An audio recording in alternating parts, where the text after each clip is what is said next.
तो अभी मैं क्या बोल रहा था आपको कि थीम डालने के लिए यहाँ पर थीम्स पे जाओ। अगर डिफ़ॉल्ट थीम अच्छी लगी आपको उस पर कंटिन्यू कर सकते हो। अगर आपको डिफ़ॉल्ट थीम अच्छी नहीं लगी प्लस पे क्लिक करो। यहाँ पर फ्री में काफ़ी सारे थीम्स आपको मिलेंगे। कुछ थीम्स ऐसे भी होते हैं कि फ्रीमियम होते हैं, मतलब थोड़ा सा फ्री, उसके आगे आपको अगर करना है तो वो फ्रीमियम हो जाएगी, मतलब प्रीमियम, थोड़े से फीचर आपको प्रीमियम खरीदने पड़ेंगे। तो ये जो है सुपर न्यूज़, ये मैं यूज़ करता हूँ फॉर ब्लॉग। ठीक है, मेरा जो digital marketing by Rohit blog है, ओके, तो उसका ये है। Sir how to change the password बताता हूँ। ठीक है, अगर आपको पासवर्ड चेंज करना है यहाँ यूज़र पे जाओ, ये आपका यूज़र है। ठीक है, एडिट पे जाओ, यहाँ पर आपको नीचे मिलेगा आपका निकनेम जो वहाँ पर हम डालते हैं यूज़र नेम की जगह। पब्लिकली दिखाने के लिए कुछ और डालना है तो यहाँ पर नाम डालो और पब्लिकली ये नाम दिखा सकते हो। ईमेल आईडी चेंज करना है चेंज करो।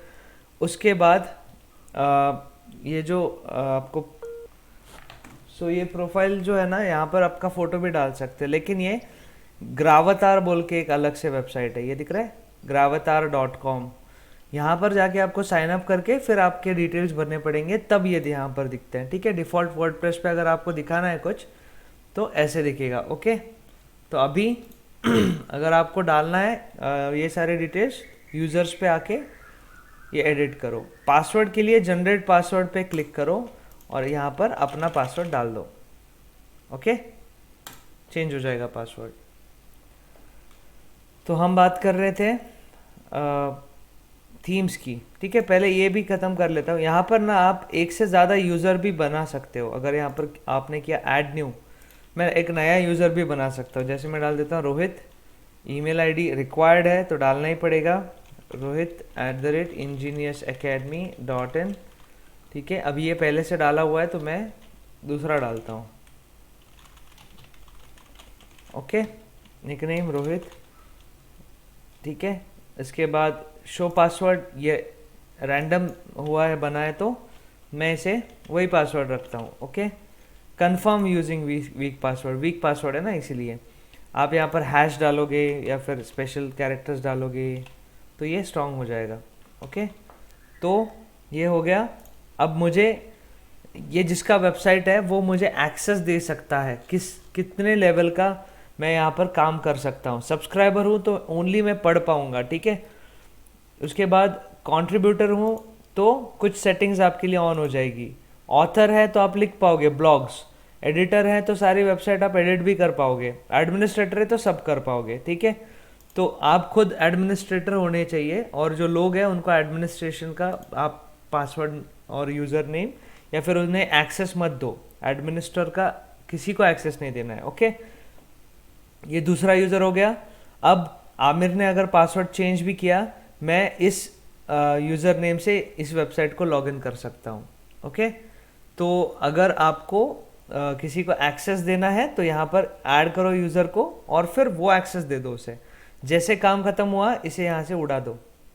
ठीक है, तो इससे क्या होगा, आप वेबसाइट का एक्सेस कुछ टाइम के लिए दे सकते हो, कुछ लेवल का दे सकते हो इसके लिए। ओके, अब अपीयरेंस में थीम्स। ठीक है, तो थीम्स में पहले क्यों आया, बिकॉज थीम पूरा लेआउट है ना हमारा, बाकी डिज़ाइनिंग जो पेज का है वो हम बाद में करने वाले हैं। पहले मेन है थीम। थीम एक बार डिसाइड करोगे उसके बाद डिज़ाइनिंग करोगे तो फिर आपको बार बार वही चीज़ नहीं करनी है। नहीं तो फिर आप क्या करोगे, पहले पेजेस बना लोगे, वेबसाइट का कंटेंट वगैरह सब डाल दोगे, आपके हिसाब से ऑर्गेनाइज कर लोगे। थीम जैसे ही चेंज किया वो सारा जो आपने अरेंज किया है ना वो सब खराब हो जाएगा। इसीलिए पहले आप थीम लोगे। ओके, यही फ्लो रहेगा। अगर आप किसी का वेबसाइट भी लेते हो, अगर कल जाके किसी क्लाइंट की वेबसाइट ले ली, किसी का भी वेबसाइट अगर आपने लिया तो आप क्या करोगे, यहाँ पर पहले थीम सिलेक्ट करोगे। ओके, जैसे हमने एक blooming bird real estate .com, तो ये जो है ये दुबई की कंपनी है, रियल इस्टेट का उसे वेबसाइट बनाना था और अभी ये स्टूडेंट नहीं बनाया, मैंने नहीं बनाया ये, तो ये क्लाइंट मैंने लेके एक स्टूडेंट को दे दिया।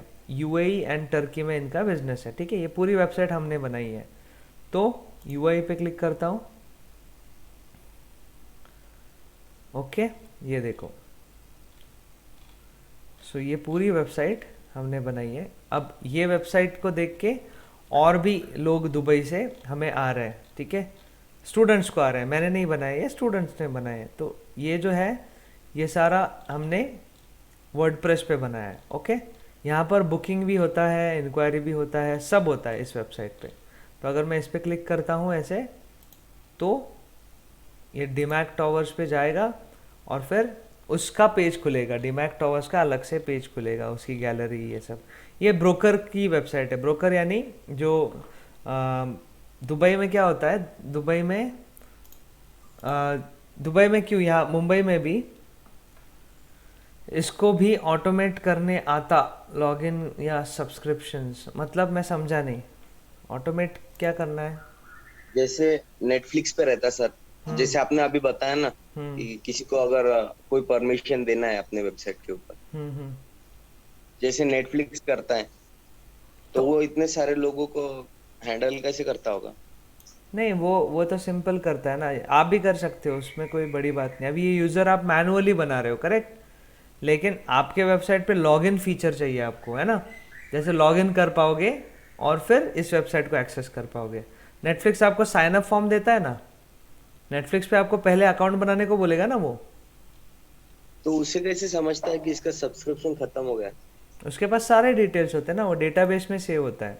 ये देखो, ये नेटफ्लिक्स है, नेटफ्लिक्स है, फ्लिपकार्ट है, अमेज़ॉन है, फेसबुक है, सब लोग वो क्या करते हैं मैं बताता हूँ। ये नेटफ्लिक्स है। अब ये पहले आपको क्या बोलता है, सर साइन इन करो। अगर नहीं किया साइन इन तो यहाँ पर आप रजिस्टर करो, है ना, ईमेल एड्रेस डालो, गेट स्टार्टेड, फिर कुछ डिटेल्स मांगेगा आपसे और आप रजिस्टर कर लो सर, ओके। अब ये क्या कैसे काम करता है मैं बताता हूँ आपको। ये थोड़ा सा टेक्निकल है, लेकिन आपने क्वेश्चन पूछा इसलिए बता रहा हूँ। आप ये यूज़र है, ठीक है। अब मैं चाहता हूँ इस यूज़र को इंजीनियर्स एकेडमी पे रजिस्टर करना है, तो मैं यहाँ पर एक रजिस्टर का छोटा सा बटन डाल दूंगा। इस पे जैसे ही क्लिक किया इस यूज़र ने, एक फॉर्म खुलेगा, फॉर्म का पेज खुलेगा। इस फॉर्म में मैं उससे सारे डिटेल्स लूँगा, ठीक है, फर्स्ट नेम, लास्ट नेम, फिर मोबाइल नंबर, फिर सारा चीज़, और बोलूँगा कि हाँ तो आपको क्या कौन सा प्लान लेना है, 1 महीने का कोर्स लगाना है, ओके, तो 1 महीने का कोर्स लगा लिया आपने, इसे भी सिलेक्ट कर लिया, चेक बॉक्स कर लिया। ये सब करने के बाद आपने यहाँ पर मैं बटन दे दिया कि सबमिट एंड पे। उसने जैसे ही क्लिक किया पेमेंट गेटवे खुलेगा, फिर वो नेट बैंकिंग से या फिर आपके डेबिट कार्ड से पैसे भरेगा। पैसे भरने के बाद मैं एक रिसीट भी दे दूंगा इसे, ठीक है। ये रिसीट यहाँ पर उसे मिल जाएगा और यहाँ पर उसको ईमेल पे भी चले जाएगा। तो ये रिसीट जैसे ही बना, अब इस यूज़र का मेरा जो डेटाबेस है, पकड़ लो माई एसक्यूएल है, तो माई एसक्यूएल के अंदर एक ऐसा डेटाबेस बन जाएगा, ओके। अब मुझे पता है ये यूज़र है, WP यूज़र जो दिखाया था मैंने आपको PHP माई एडमिन में, वैसे ये यूज़र है। और ये जो यूज़र है इसको 1 महीने के लिए मुझे एक्सेस देना है फॉर डिजिटल मार्केटिंग कोर्स। तो ये ऑटोमेटिकली मेरी वेबसाइट बना देगी, आपको कुछ नहीं करना है उसमें, ये सब कोडेड होता है, ये सब चीज़ें होती है। इसके प्लगइन्स भी मिलते हैं, ठीक है। आप थीम ही ऐसे ले लो जिसमें ये रजिस्ट्रेशन फॉर्म और ये LMS या फिर और भी कुछ है, तो वो सब मिल जाता है आपको, ठीक है। ऑटोमेटेड नहीं है ये सब बनाया हुआ है, ठीक है। तो ये देखो ऑटोमेशन क्या चीज़ है कि जैसे वहाँ पर आदमी इन्वॉल्व नहीं है तो ऑटोमेशन है ना, तो हाँ यहाँ पर आदमी इन्वॉल्व नहीं है, लेकिन ये डेवलप करके रखा होता है, ठीक है।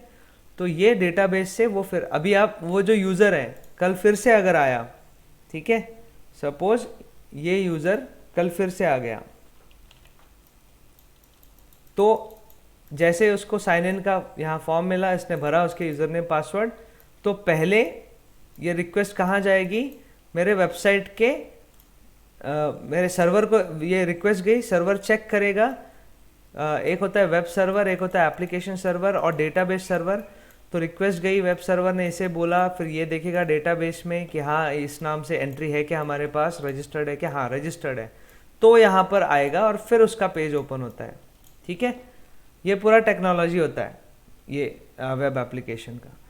तो इस वजह से इसी का लॉगिन होगा और किसी का लॉगिन नहीं होगा। अब इससे मैं ये भी कर सकता हूँ कि एक यूज़र एक बार ही लॉगिन कर सकता है, दूसरा कोई लॉगिन नहीं कर सकता। ये और आप टेक्नोलॉजी यूज़ कर सकते हो उसमें। ठीक है, फिर उसमें हैक्स भी होते हैं। ऐसा नहीं कि नेटफ्लिक्स आप साइमल्टेनियसली 2-3 डिवाइस पे भी चला सकते हो।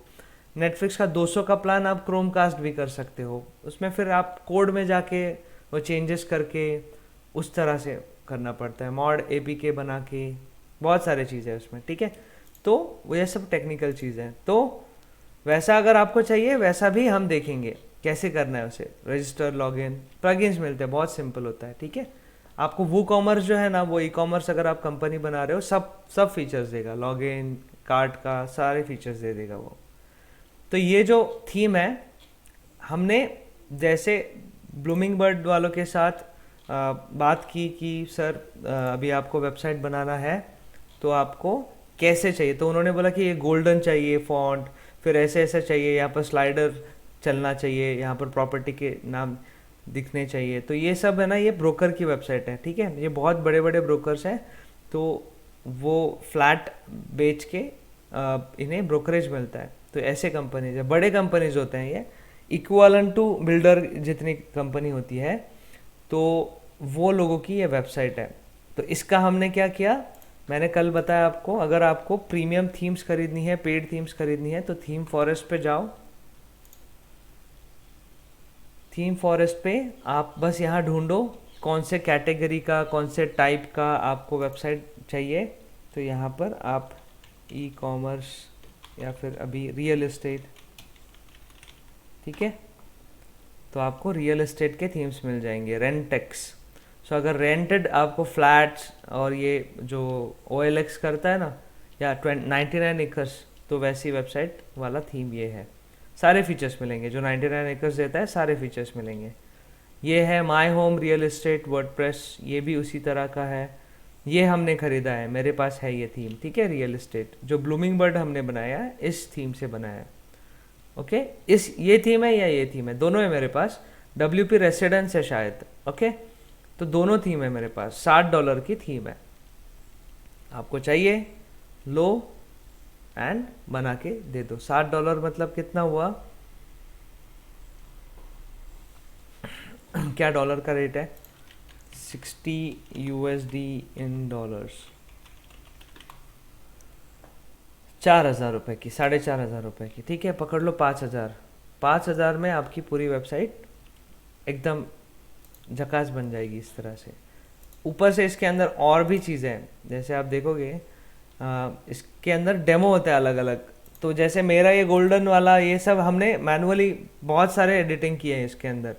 लेकिन अगर आपको अब ये सिमिलर हो जाएगा ना, दुबई में 2 सेम वेबसाइट कैसे रखें, तो आप यहाँ पर अलग टेम्पलेट भी चूज़ कर सकते हो। ये देखो इतने डेमो हैं, तो ये वाला आप कर लो। ठीक है, तो ये आपको थीम लेने का फ़ायदा है।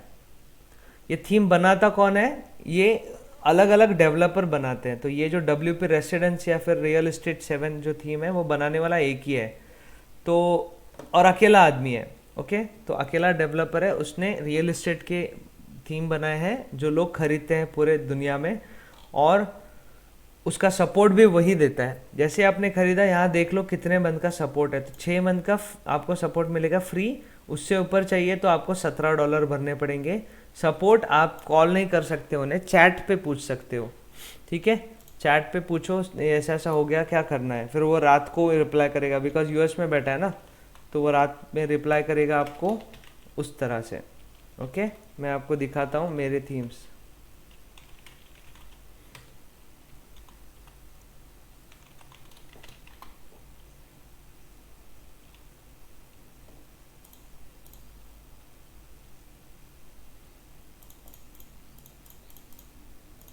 मुझे पासवर्ड नहीं याद इसका, 2 मिनट।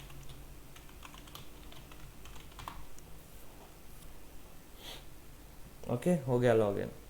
ओके, यहाँ पर डाउनलोड्स में आपको थीम्स दिखेंगे। ये देखो, रियल एस्टेट भी है, WP रेसिडेंस, ब्रिक्सी भी है।